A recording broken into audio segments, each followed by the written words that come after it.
வணக்கம். இன்றைக்கி நல்ல சத்தான ஆரோக்கியமான கோவக்காயை வச்சு எல்லோரும் விரும்பி சாப்பிடும்படியான கறி எப்படி பண்ணுறதுன்னு தான் பார்க்க போகிறோம். அதுக்கு நம்ம கோவக்காயை நல்லா கழுவி எடுத்து வச்சுவிடணும். என்ன சைஸுக்கு தேவையோ அந்த சைஸுக்கு வெட்டி எடுத்து வச்சுவிடலாம். கோவக்காயில் பல நன்மைகள் உள்ளன. கோவக்காய் சருமத்தை வெப்பத்திலேருந்து பாதுகாக்கிறது, இரத்தத்தில் சர்க்கரை அளவை கட்டுப்படுத்துகிறது மற்றும் பைல்ஸ் போன்ற பிரச்சனைகளுக்கு தீர்வு காண்பது போன்ற நன்மைகளையும் கொண்டுள்ளது. கறிக்கு தேவைப்படுற ஒரு கையளவு நிலக்கடலை நல்லா வறுத்து எடுத்து வச்சுடணும். அடுத்து 2 பெரிய வெங்காயம் எடுத்துருக்கிறேன். 4 தக்காளி கழுவி எடுத்துருக்கிறேன்.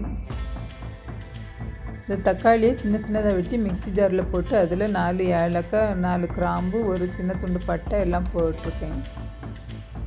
கொஞ்சம் பெருஞ்சீரகம் சேர்த்துருக்குறேன். இது எல்லாத்தையும் சேர்த்து நல்லா அரைச்சி எடுத்து வச்சுடணும். அடுத்து ஒரு சின்ன துண்டு அளவு இஞ்சி, ஒரு 7-8 பல்லு பூண்டு எல்லாம் நல்லா இடித்து எடுத்து வச்சுடலாம். இஞ்சி பூண்டு இடித்த பிறகு நம்ம எடுத்து வச்சுருக்கிற வெங்காயத்தை சின்ன சின்னதாக வெட்டி எடுத்துக்கிட்டு அது கூடவே ஒரு 4-5 பச்சை மிளகாயும் வெட்டி போட்டிருக்கிறேன். இப்போ நம்ம சைடில் வறுத்துட்டு இருந்த நிலக்கடலையும் நல்லா வறுபட்டுட்டு இதை தனியாக பொடிச்சு எடுத்து வச்சுடலாம். நிலக்கடலையை பொடிச்சு எடுத்து வச்ச பிறகு சட்டியில் எண்ணெய் விட்டு 2 கிராம்பு, 2 ஏலக்காய்,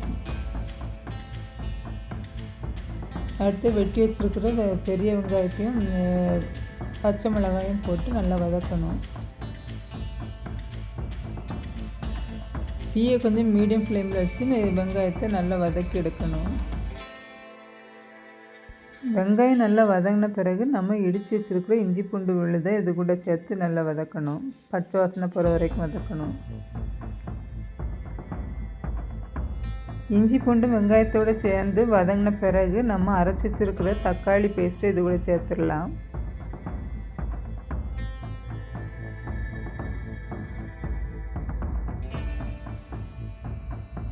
தக்காளி பேஸ்ட்டும் நல்லா பச்சை வாசனை எல்லாம் போகிற வரைக்கும் வதக்கணும்.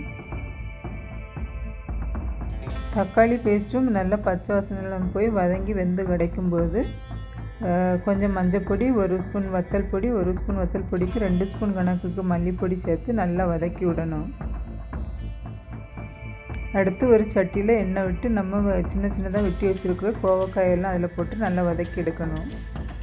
இந்த கோவக்காய் வதக்குறத ஃபஸ்ட்டே வதக்கிட்டு திரும்ப அதை கோவக்காயை மட்டும் தனியாக எடுத்துக்கிட்டு அந்த எண்ணெயிலே நம்ம இந்த வெங்காயம்லாம் வதக்குறத கூட பண்ணலாம்.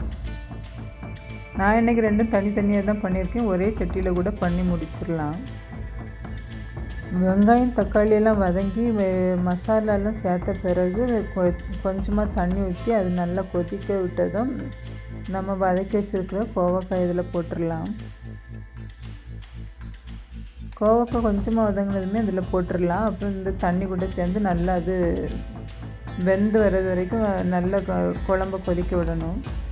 குழம்பு கொதிச்சுட்டு இருக்கும்போது தேவையான அளவு உப்பு, நம்ம பொடிச்சு வச்சுருக்கிற இந்த நிலக்கடலை எல்லாம் போட்டு நல்லா கலந்து விட்டுடலாம். பாருங்கள், கொஞ்ச நேரத்துலேயே கோவக்காய் நல்லா வெந்து கிடச்சிட்டு இது இனி மசாலா கூட கொஞ்சம் நல்லா ஒன்றோட ஒன்று கலந்து வர்றது வரைக்கும் கொதிக்க விடணும். பாருங்கள், சாதத்து கூட சப்பாத்தி கூட எல்லாம் சாப்பிட்ற மாதிரியான கோவக்காய் கறி சூப்பராக ரெடி ஆகிட்டு. உங்களுக்கு எந்த அளவுக்கு திக்னஸ் தேவையோ அந்த அளவுக்கு தண்ணி சேர்த்துக்கோங்க. நன்றி.